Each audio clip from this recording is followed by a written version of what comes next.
Breaking earlier this week, the Justice Department filed a new brief in the ongoing federal case against Venezuelan-born voting machine company Smartmatic. The filing laid out new allegations of bribery in Smartmatic's home country. In the new filing, the prosecutors in the Southern District of Florida detail how one Roger Piñate, a Smartmatic executive indicted in a bribery scheme related to the Philippines, also allegedly bribed the top election official in Venezuela at the time with an upper middle class home with pool, as you can see from the accompanying pictures in the filing. Now, here's how the feds describe the alleged scheme, saying, quote, in exchange for Lucina Ramirez's assistance with Company One, that of course being Smartmatic's status as an election services provider in Venezuela going forward, defendant Piñate bribed Lucina Ramirez with the title and use of a residence in Caracas. The residence was an upper middle class home with a pool, which defendant Piñate owned and controlled through a foreign corporation. From approximately April 2019 through July 2019, defendant Piñate enlisted the aid of others, including the same individual one named in the indictment, to give control of the residence to Lucina Ramirez. In text communications, defendant Piñate and others discussed giving the residence to Lucina Ramirez by transferring its title to a third party to conceal the source and nature of the transfer. Ultimately, Lucina Ramirez took control of the residence, and the government intends to prove and argue that this amounted to a bribe payment for her assistance on election-related business while she was employed at CNE. That's the top election organization in the Venezuelan government. And as our friend Patrick Byrne noted on X, saying, quote, gosh, apparently Smartmatic is in bed with Venezuela after all. And Patrick Byrne joins us now for a deeper dive into this very important and developing story. So great to see you again, Emerald. It's good to see you too, Patrick. Okay, let's just dive right in. Why is it so important that this recent filing shows that not only did they conduct bribery schemes in the Philippines, but also now alleges a bribery scheme involving the top election official at the time in Venezuela? What does that tell us, Patrick? Because piece by piece, the onion is getting peeled back. Yes, Venezuela bribed the Philippine election commission. Yes, Smartmatic bribed the Philippine election commission. Then they bribed the Venezuelan election. When you get through all the shells of that onion, you get down to the core truth. You want to hear the core truth? That's called the absolute truth, so absolutely. Okay. The absolute truth is that the Smartmatic is the Venezuelan government. The Venezuelan mafia and the Venezuelan government are the same thing. It's Venezuela is the nation where mafia and nation state become. And they created, because they sit on the world's biggest oil reserves, and the mafia wanted to steal them. And for 25 years, they've stolen $4 trillion of the biggest oil reserves in the world. The other thing they had to steal was the election system, so they could never be thrown out while they did their thieving. So they created a computerized election system so they could always stay in power. And then they spun that off. They commercialized it as a company called Smartmatic. 25 years ago, 3 young Venezuelan engineers left the government and office that did this and went over to Boca Raton, Florida, formed a Delaware company, Smartmatic. It's a spinoff of the Venezuelan government. And then since then, so yes, they're catching Smartmatic for things like bribing an election official in the Philippines and buying someone a house back in Venezuela. That's all sort of the speeding tickets at the Fortune 500. That's not the main event of what they're doing. Shall I continue and give you what the real problem is? Please do. Yeah, it's not just that they're bribing politicians to use their equipment. They're letting politicians bribe them to rig their elections. Let me give you an example. In Philippines, in 2016, for $150 million, Smartmatic would have done that election. Instead, they took $200 million. With the extra $50 million they took, they paid the head of the Filipino Election Commission a $20 million bribe, and they pocketed $30 million in returning for rigging the presidential outcome. And so right now the DOJ is just going after them for the bribe that they paid to that head of the Filipino Election Commission, and now for the bribe they paid in the form of a nice house with a swimming pool in Caracas for somebody in the Venezuelan Election Commission. What they still have not yet brought, but I think I would imagine they're about to bring. The underlying case is these aren't just bribes, they are rigging elections for people. And when the DOJ acknowledges that Smartmatic has been rigging elections for people around the world, that's going to open up quite a can of worms about what other elections got rigged. And I know this because we hacked Venezuela. We hacked Smartmatic. We have all the answers. I know for a fact everything I'm telling you is true. I can't wait to get into a court and show it all to the world. I can't wait for you to either. I mean, every week I'm waiting and waiting and waiting, as everyone knows, because I do talk about it a lot.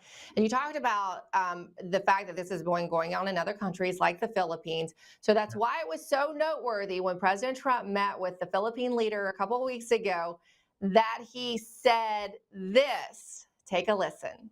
They tried to steal the election. They tried to obfuscate the election. They did things that nobody's ever even imagined, even in other countries. You've seen some pretty rough countries. This man has seen some pretty rough countries, but you've never seen anything like it. And we have all of the documents. And from what Tulsi told me, she's got thousands of additional documents.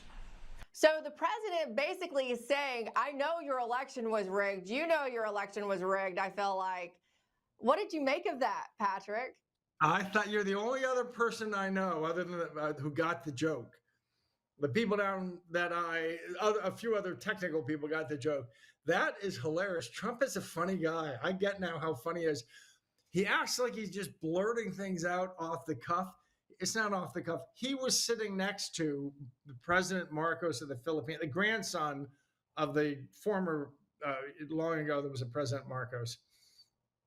He was sitting next to that president, and I can promise you 3 days previously, the government had become in complete possession of all the proof that man's election was hacked, that the Filipino election of the president was hacked.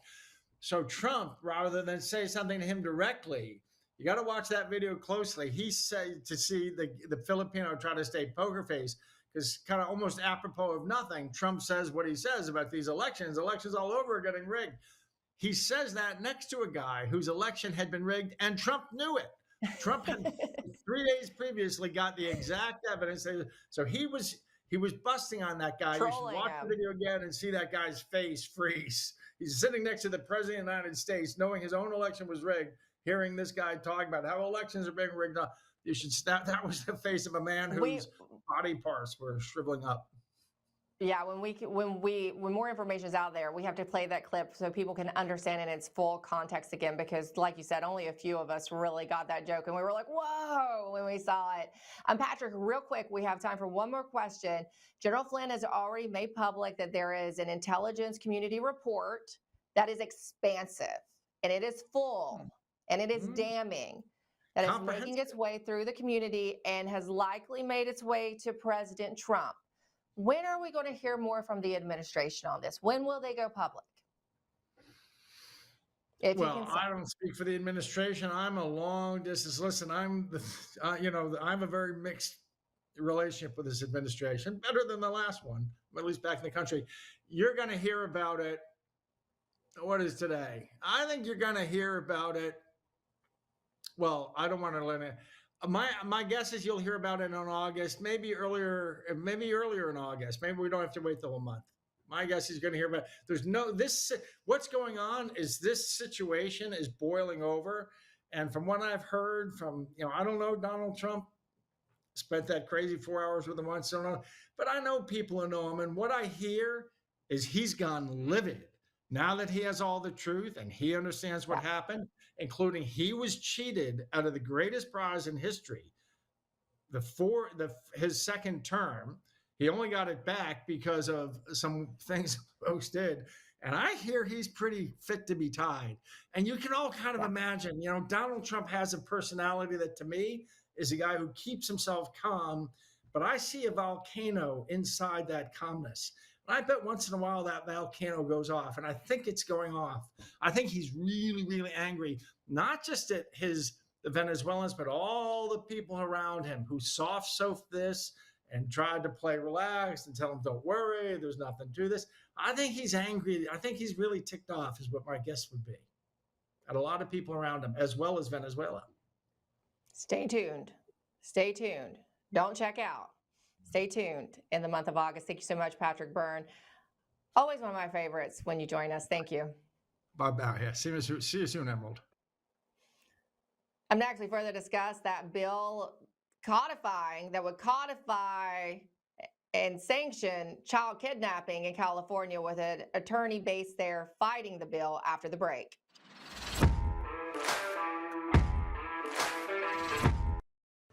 With everybody talking about making America healthy again, I thought today'd be a great day to talk to all my fellow patriots about the importance of making your homes healthy again. Well, we have proudly partnered with airwaterhealing.com and their revolutionary whole home air purification system. The V3 from Air Water Healing does 3,000 square feet of purification. It eliminates dust, mold, viruses, and odors. But here's the part I love. They require no filters to ever be changed and virtually no maintenance. Whether you suffer from asthma, allergies, seasonal bronchitis, or just want to protect your family from the flu or even greater threats, don't wait to get your V3 from airwaterhealing.com today. Use code Lindell for 20% off in savings and free shipping. That's promo code Lindell at airwaterhealing.com. Have you ever wondered what happened to the legendary Chuck Norris? Well, I recently saw a video he made and I was shocked. That guy's amazing and he's staying active well into his 80s. What's even more shocking is he's stronger, can work out longer, and even has plenty of energy left over for his grandkids. He did this by just making one change. He says he still feels like he's in his 50s. His wife even started doing this one thing too, and she's never felt better. She says she feels 10 years younger, her body looks leaner, and she has energy all day. Chuck made a very special video that explains everything. Make sure you watch it by going to chuckdefense.com/Lindell. It will change the way you think about your health. Once again, that's chuckdefense.com/Lindell. You won't believe how simple it is.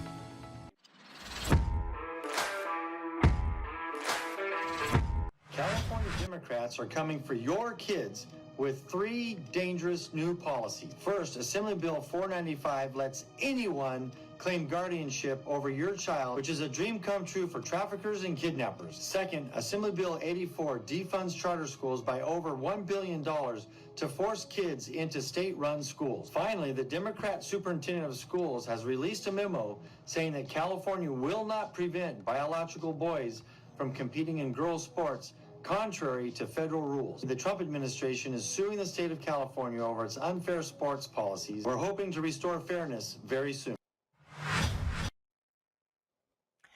As we reported to you yesterday, California's pending legislation, Bill 495, is coming for your kids, quite literally. According to the California State Legislature, the bill will, quote, expand the type of person who is authorized to execute a caregiver's authorization affidavit to include a non-relative extended family member as defined, and grant them the same rights to authorize school-related medical care as defined for the minor that are given to guardians as specified. By expanding who is authorized to sign a caregiver's authorization affidavit for these purposes under penalty of perjury, this bill would expand the crime of perjury, thereby imposing a state-mandated local program. As this bill works its way through the corrupt California legislative process, Governor Newsom insists it's all, of course, to protect California's large population of illegal immigrants. Even if true, and we're not saying it is, he's willing to sacrifice the parental rights and the well-being of children who are real American citizens in the name of California's Democrats' army of borderline slaves imported from nearby Mexico. Here's Karen Kingston yesterday laying it out for us. Listen. immigrant families in case they are separated due to federal immigration laws. And the truth is, when you read the language of the bill, this applies to all children. Anyone can walk in, they don't need to show a driver's license, they can give them a bogus social security, bogus Medi-Cal number, a bogus name, a bogus address, and they don't have to have a parent's signature. So they're overriding all of the infrastructure and laws and help and support that's in place right now for immigration, and it's just legalizing child kidnapping. We're now joined by one of the California attorneys who's fighting this travesty. Her name is Nicole Pearson, and she joins us now. Nicole, I can't fathom a more egregious bill going through the state legislature than one that gives authority and essentially guardianship to your child to someone that's not related, even though you're right there being a parent. I can't believe that's where we are. Well, if you've been following California politics for a while, then you might actually be able to believe it. We've been sounding the alarm and saying this day would come, and it's finally here. All right, let's talk about this bill in the legislative process. There are lots of problems with it, but it is California, as you noted. What is the likelihood of it actually passing the legislature and being signed into law by Governor Gavin Newsom?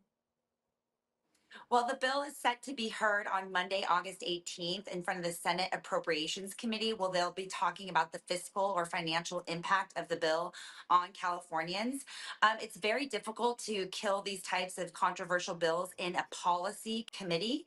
So we are going to show up in full force on that Monday. We will voice our opposition. We will testify against the bill.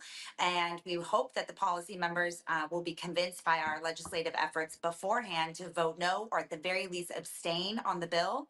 But if not, it will head to the Senate floor.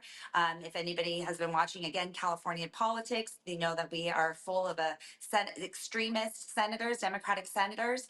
So we are working very hard to kill the bill before it gets to the governor's desk, but we are hopeful that the governor, who has presidential goals or aspirations, could kill the bill. It is a human trafficking and specifically a child sex trafficking bill, and he has intervened in similar or related bills, SB 14 and SB 1414 of Senator Shannon Groves. So we are hoping, if he's wise about politics and his political future and actually helping the victims of child sex trafficking, that he will help kill this bill.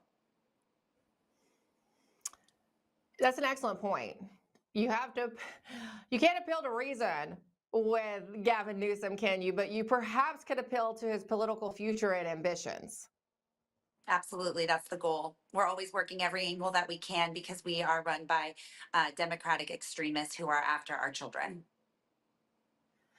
So let me ask you, what are you asking for parents in California, or what kind of response has there been? Has there been enough groundswell of outrage from parents, just parents in California speaking out about this bill? Or I would suspect a lot of people don't even know this is passing through the legislature, right? Well, actually, there has been a groundswell. It got picked up, as I know, goes viral on the internet, on Instagram, and we're blessed to have Pastor Jack Hibbs sounding the alarm on this bill. So it has gone viral nationally, as it should, because every child in this country is at risk if AB 495 passes, because California is a sanctuary state. So any child can be brought to the state under the guise of receiving gender affirming or sexual and reproductive health care. And if they are brought here by a kidnapper, by their father or mother, their spouse, the ex-spouse who doesn't have legal custody of the child, or abusive boyfriend who brings them here and says the child is here to get those types of health care, California Governor Newsom has declared war on the Constitution, the lawful orders of other states, and said they will not cooperate with other states' laws or warrants or subpoenas. And so that any child will be subjected to AB 495. So everybody's paying attention now. People are rising up. They are calling the senators and they are voicing their opposition to 495. We're very grateful for the attention this bill deserves and is receiving. So let me ask you, I think is such a concern about kidnapping here, right? Because you could also sort of have any person We've seen this with, let's look at the problem that DHS is facing right now, trying to recover children across the southern, that came across the southern border, right? They were given to Yes. sponsors who the Biden regime said were legitimate sponsors, but we suspected, and now we have confirmed that was not the case. In fact, transnational gangs posed as sponsors and got trafficked these children. You know, people who had nothing to do with these children got them, and now they're trying in a nightmare trying to find them. I could suspect that this would open the door to similar situations in California. Absolutely. And I actually pointed to that example in my testimony in opposition of the bill on July 7th in front of the Senate Human Services Committee. We already know how this is going to play out. The federal government already ran the failed, horrible test experiment with hundreds of thousands of children, like unaccompanied minors at the border, like you just mentioned, in a desperate attempt to quickly place those children because they were facing a surge of unaccompanied minors at the border. They reduced vetting and security procedures, no background checks, fingerprinting, no home visits, etc. As a result, to date, as of May 2025, they have not been able to track over 600,000 children. It's not the 325,000 number that they testified to in Congress a couple of months back. It's actually over 600,000. Lord only knows where those children are and what is happening to them. And now California wants to do something, but even worse. This is absolutely egregious. Let's talk about the agenda here, because there's no, again, when we're talking reason, there's no rationale or reason, but there also isn't naivete, right?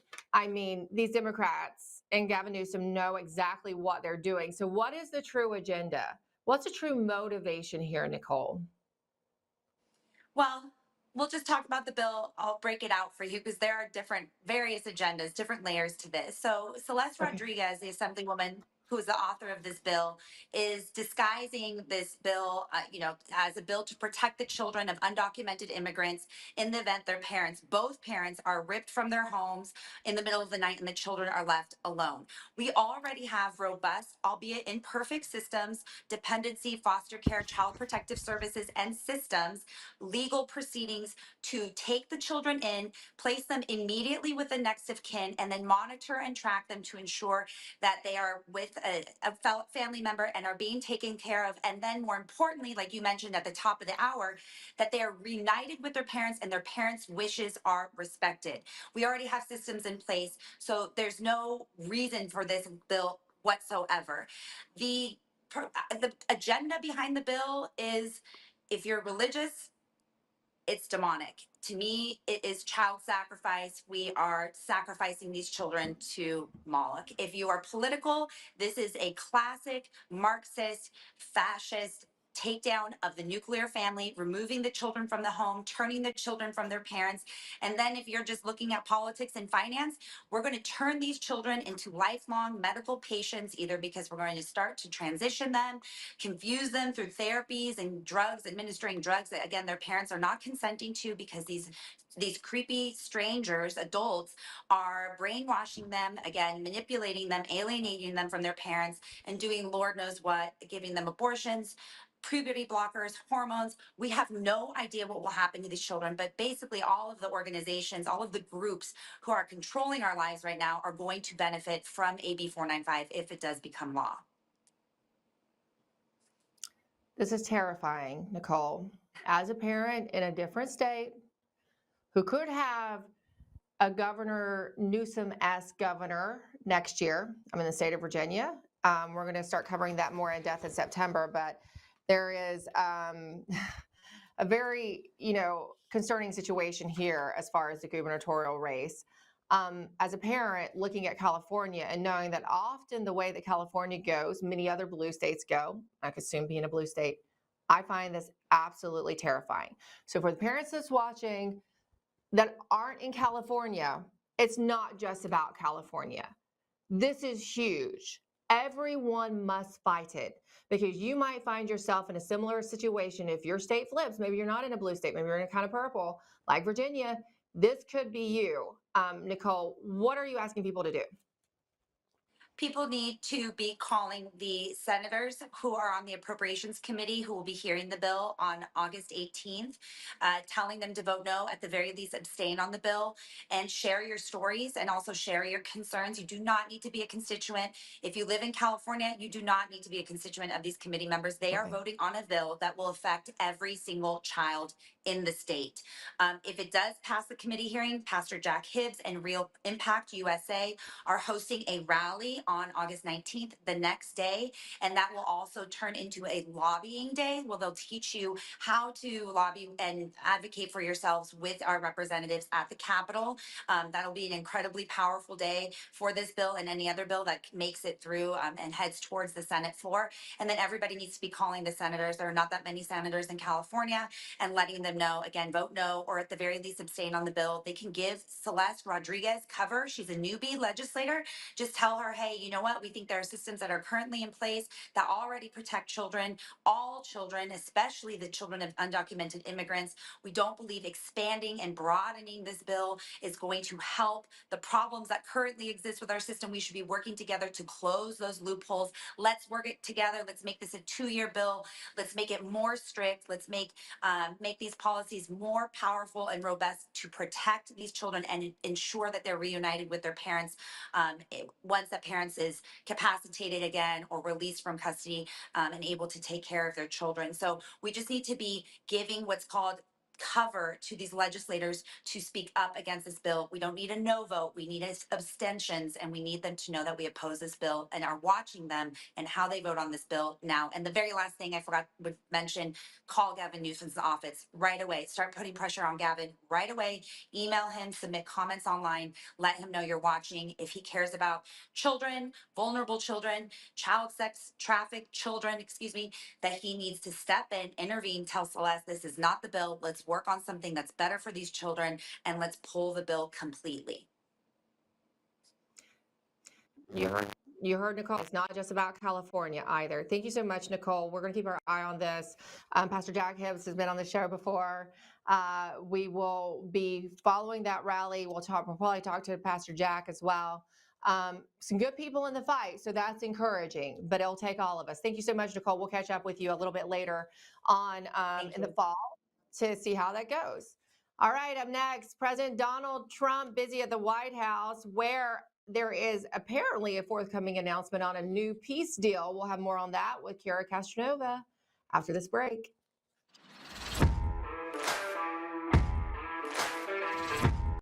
Swollen limbs, joint pain, inflammation, skin aging, and cognitive decline. These are just a few of the awful side effects that you can experience due to poor blood circulation. And popping ibuprofen is not a solution to the pain. It's only temporary relief, and it's only masking the true problem, which is inflammation. Researchers are saying to add this Antarctic super nutrient to your diet. I'm talking about omega-3 fatty acids, but not just any form of omegas. These particular omega-3 fatty acids are sourced from wild-caught krill. Has been shown to support healthy blood pressure, circulation, brain health, as well as reduce inflammation, swelling, and joint pain. For a limited time, you can grab Native Path Antarctic Krill Oil for up to 66% off plus free shipping. Just go to getkrill.com/Lindell right now to get your special offer.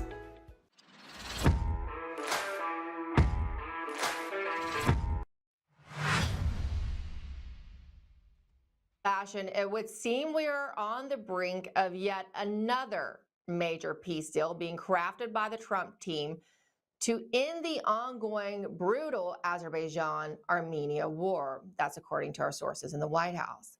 In keeping with Trump's excellent speech in Riyadh, Saudi Arabia a few months back, the Trump doctrine is at play in this horrific conflict that has seen so much bloodshed, especially of our Christian brothers and sisters in Armenia at the hands of Muslim Azerbaijan, which you must note has been backed by Israel, Turkey, and sadly, even the United States. The White House plans for commerce to Trump conflict. That's because there's a new economic corridor being crafted called the Zengezur Corridor that seeks to link Azerbaijan's vast energy sources with the wider Middle East and Europe, but cutting off Iran. Now, here's our friend, geopolitical consultant and former intelligence officer Lee Slusher explaining such things. Really is, in addition to all of the dynamics that are specific to the region, that there is this broader geopolitical significance. How do we get these goods from the producers in the East all the way out into Europe and beyond? And so here, the Zangezur corridor is a portion of that. Of course, we have to go back to 2020, to the Nagorno-Karabakh war. For decades leading up to that war, the Armenians, both in Armenia and the ethnic Armenians in Nagorno-Karabakh, had military overmatch. They very confidently controlled that terrain, and they could really put a stop to the ambitions of the Azeris. But with Turkey's help in that war and using a lot of lessons that Turkey refined both in Syria and in Libya, particularly with drone operations, Azerbaijan was able to flip that on its head. And we'll have more on that tomorrow with in-depth coverage with Todd Wood, who just returned from Armenia. However, happening today are other important administration meetings. An HHS official confirmed to Lindell TV that indeed the discussions are taking place today that President Trump mentioned yesterday related to Kennedy. Secretary Kennedy ending BARDA funding of mRNA technology. Now here's Trump in the Oval just yesterday. mRNA vaccines that are the gold standard. Right. Now your health secretary is pulling back all the funding for research. He's saying that the risks outweigh the benefits, which puts him at odds with Research the on entire what? medical community and with you. What is going on? Research on what? Into mRNA vaccines. Well, we're going to look at that. We're talking about it, and they're doing a very good job. And, you know, that is a pass. With Operation Warp Speed was, whether you're Republican or Democrat, considered one of the most incredible things ever done in this country. The efficiency, the way it was done, the distribution, everything about it has been amazing. But, you know, that was now a long time ago, and we're on to other things. But we are speaking about it. We have meetings about it tomorrow at 12 o'clock, and we'll determine. We're looking for other answers to other. That was President answering a question related to this announcement from earlier in the week from his HHS secretary. Over the past few weeks, BARDA reviewed 22 mRNA vaccine development investments and began canceling them. We're now joined by the White House correspondent for Lindell TV, our very own Kara Castronova, for more on this. Kara, it is confirmed that these meetings or these talks are supposed to happen today related to BARDA and HHS in the noon hour. We haven't gotten any more word on them, but have we gotten a sense for what President Trump meant yesterday? It sounded as if perhaps they could reverse perhaps Kennedy's actions related to BARDA and the mRNA funding. It was a bit ambiguous. It also seemed that perhaps they're just looking, they're going to discuss other treatments or other advancements. Do you have any clarity? It's okay if you don't, because I'm just throwing this at you, but I'm just curious, have you heard anything else? I haven't. I'm waiting just like everybody else. It's always concerning when President Trump mentions Operation Warp Speed in a positive light. But, his stance has morphed, I think, through the years when it comes to these mRNA shots. So hopefully he won't be reversing anything that Secretary Kennedy is doing. He entrusted him as the head of HHS. So that's the hope, I think, for a lot of people. But I haven't really heard anything about that as of yet. But I will keep you posted, Emerald, if I do. Yeah, I know this is also an issue that's very near and dear to your heart. You covered it a lot over the last couple years, longer. I will say what I have heard in the last hour, and that there are, how do I put it? There are potential shakeups. That's what we say, right? When there could be people leaving the administration, there might be potential shakeups.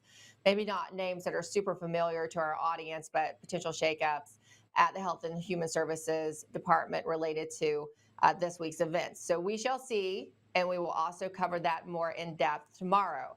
In other news, the president has also been pretty vocal about the debanking issue. We've also heard that there is an executive order that is forthcoming. There is a draft of an executive order that was released by Semaphore.com, and looking at it, it looks like it could be the executive order draft. And if so, in this particular executive order, what's particularly, I think, encouraging about it, President Trump sounds very strong on the issue, is that action on these banks that debank people like President Trump, Melania, Dr. John Eastman, who detailed his experience with Bank of America and USAA right here on this show, shared the letters he was sent when they debanked him, talked about the phone calls he got or the phone calls he had.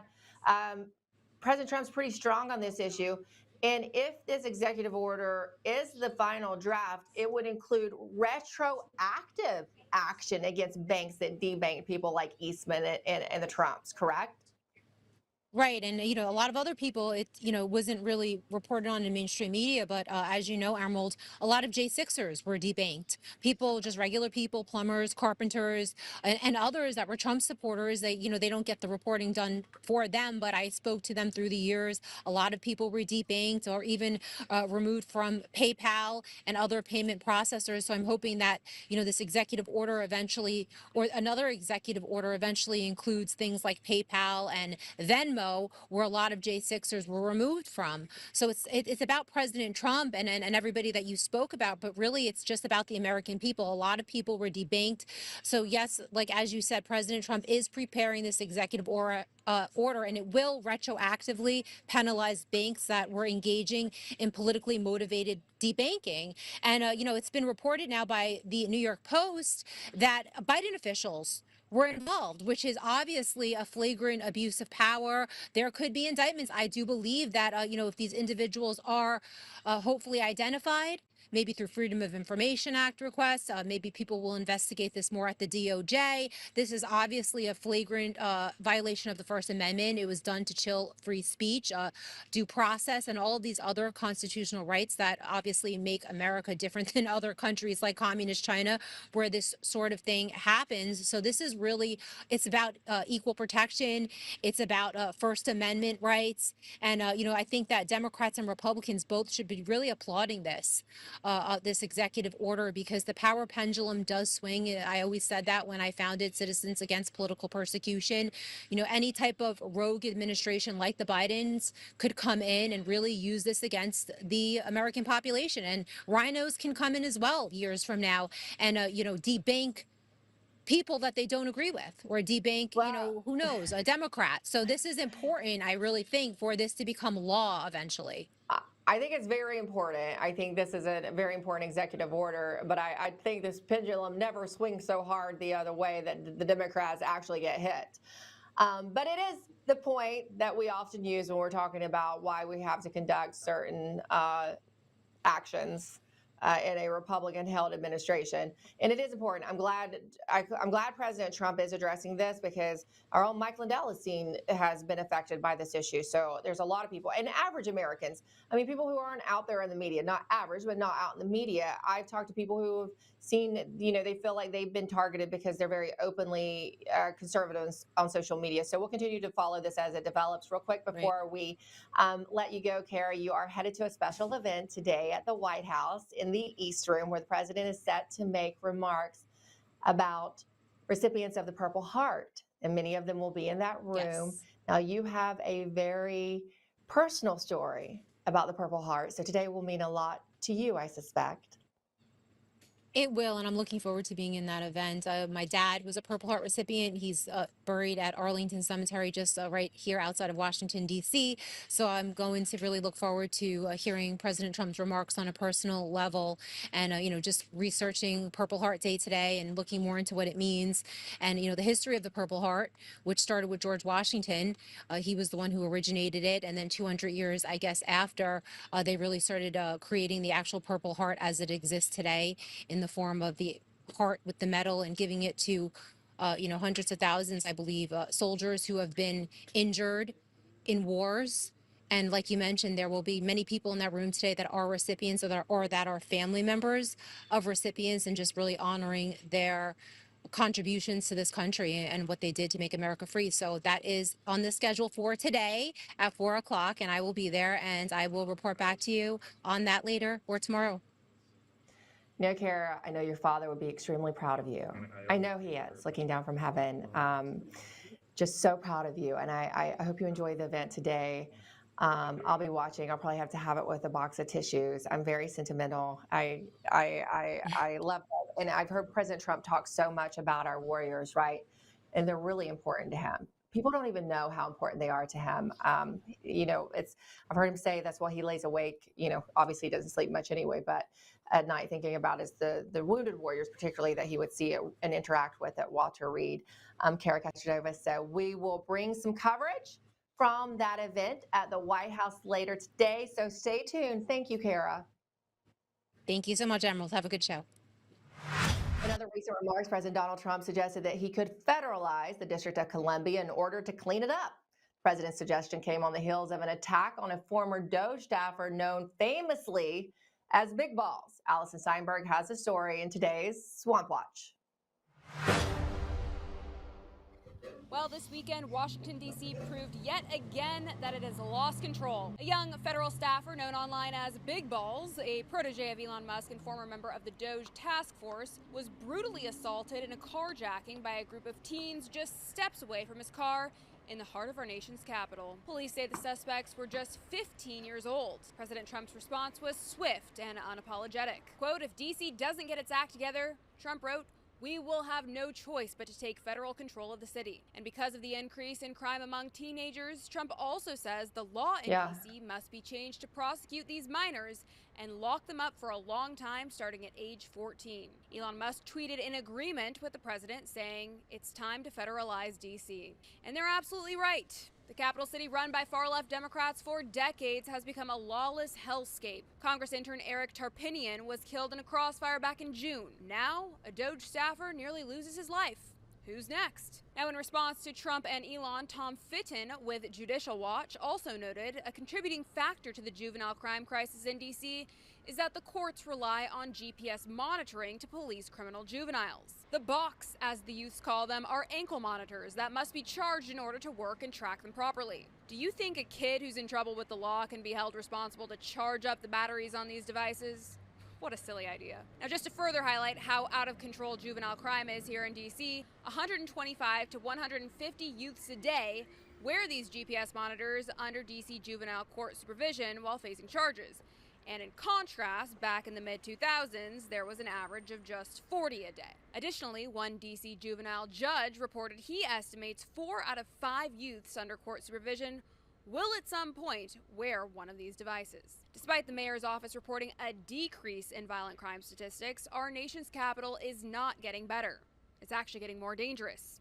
Judge Jeanine Pirro, now the U.S. Attorney of D.C., says it's time to clean house. I just met with the president. We talked about crime in the nation's capital.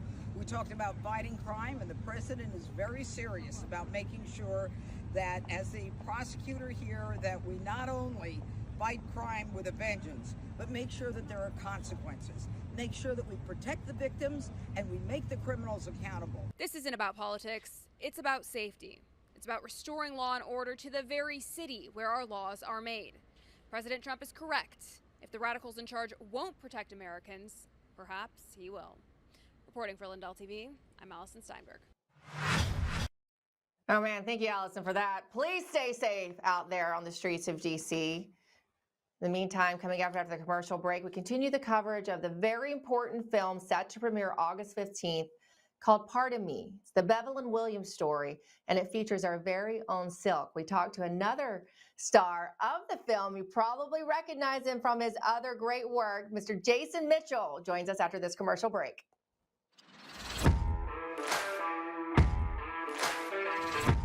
Whether it's being a weekend warrior or spending time with your family, feeling your best is the key to doing the things you love. That's why I'm excited to tell you about Nirvanta. It's a natural solution designed to help you stay active and live well naturally. Nirvanta is a topical blend of all natural essential oils like frankincense, myrrh, and a proprietary gold standard plant stock extract. It's perfect for your hands, feet, knees, back, or anywhere else that needs a little extra care. Use Nirvanta proactively as part of your daily maintenance routine, and you're guaranteed you're going to feel the difference. Simply massage Nirvanta in for at least 60 seconds, 2 to 3 times a day to get the best results. And if you're not completely satisfied, you get your money back. No questions asked. There's simply no risk and no reason not to try Nirvanta today. Right now, you get 15% off with code Lindell exclusively at nirvantahealth.com. So stop reaching out for that medicine cabinet. Get Nirvanta instead and experience the difference. Go to nirvantahealth.com. Use code Lindell to get 15% off today. Nirvanta Health. Live well naturally. There's one pharmacy that is already stepping up. I want to tell you about All Family Pharmacy. They're not waiting. They're taking action now with a summer sale that gives you the power to take control of your health. Right now, through the end of June, you get 20% off site-wide, no insurance required. Did you hear that? 20% off, site-wide, no insurance required. They work with licensed doctors in all 50 states, and they ship fast, straight to your door. Whether it's ivermectin, hydroxychloroquine, methylene blue, antibiotics, emergency kits, or your daily prescriptions, this is a time to stock up. If you believe in medical freedom, if you're tired of waiting for someone else to fix things, do what I do. Take action. Go to allfamilypharmacy.com/Lindell and use promo code Lindell20, Lindell 20 for 20% off your entire order. That's allfamilypharmacy.com Lindell, promo code Lindell20. Let's protect our families, defend our freedom, and make America healthy.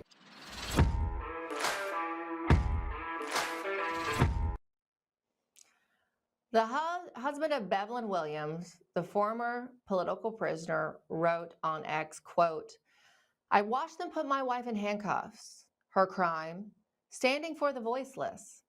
The government tried to bury her, but instead they made her story unforgettable. President Trump pardoned her.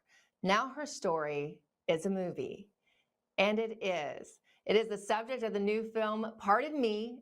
It tells the tale of the strong Bevelyn Williams, who was outside an abortion clinic peacefully protesting the murder of babies. And as a result, the unbelievably corrupt Southern District of New York Prosecutor's Office charged Williams with violating the FACE Act and sentencing her to 41 months in prison for interfering with lawful reproductive health care. And now that the film has been made, Bevelyn's story is hitting a new snag. No major theaters will play it at this time. Here's Bevelyn explaining why she thinks this is happening. But I'm going to tell you what the difference is with this movie. Pardon Me destroys a narrative when it comes to the African American community and abortion. It exposes the FBI and the weaponization of the government. It exposes the agenda of the enemy to tear down a family and break a family up. And it also exposes the narrative of these young women that grow up in broken homes and end up at the abortion clinic. Our next guest, Jason Mitchell, is one of the stars of the film, Pardon Me, and he's going to talk about the making of the film. But first, here's a very short clip of Jason Mitchell in the movie, Pardon Me. Watch. Harrison, you said security, which you're the head of, had to intervene because people were blocked.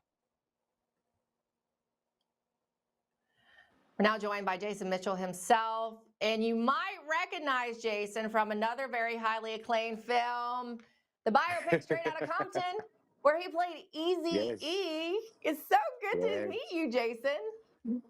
Glad to be here. It's good to meet you too. How are you? Great. Tell us about the making of this film. I am one of those people who followed Bevelyn's story. I was I literally followed it every day. It's such a harrowing story of a woman who stands strong in her beliefs and also the men around her who supported her. Tell us about the film and your inspiration in your role. Wow. Well, I work with all different kinds of students, right? And one of the students I work with, her name is Gabby. She's wonderful, but she suffers from cerebral palsy. And I just kind of took a liking to her, right? So she calls me up one day and she's like, Jason, she's whispering to me, Jason, I'm on set right now and I think they might need you. Like, what do you mean? You know? So then minutes later, I get a call from Columbus Short and he's like, yo, somebody dropped out of this film. We may need you to come. I think it'll be a great look for you. You're playing a lawyer. I'm like, okay, when do you need me to come? He's like, right now. I'm like, okay. So I grab every suit that I own.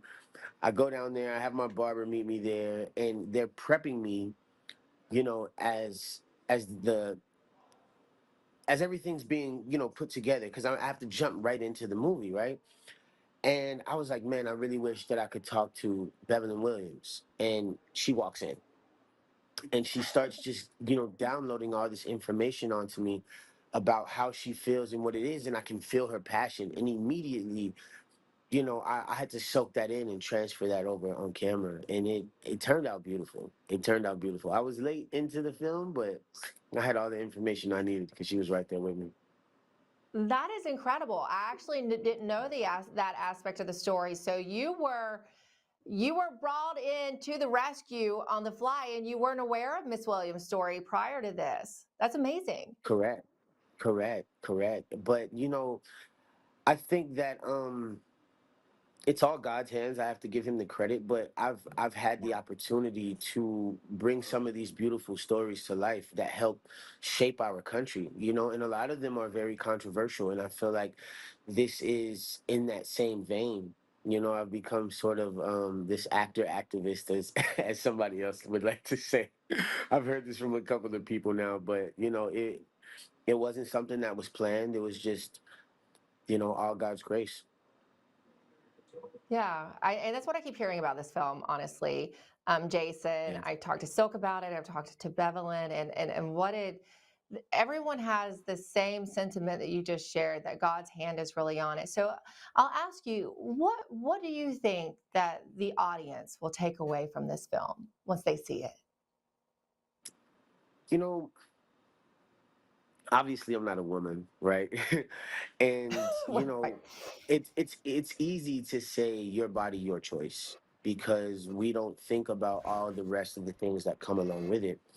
But I think what was really interesting that Bevelyn told me was that nobody told her before she got an abortion how it would affect her mentally and how that ended up putting her on a road to ultimately be in trouble with the law one way or another. I thought that was very interesting, you know, because we're quick to say, yo, your body, your choice, you know, and I grew up in a single parent household, so I'm normally not the one that say have a child before you're ready, but I never got to see that perspective and I never got to hear that, you know, that opinion of it. And I thought that was very interesting. You know, I thought that was something that the world should take into consideration when talking about abortion. So yeah, I hope they take that from you.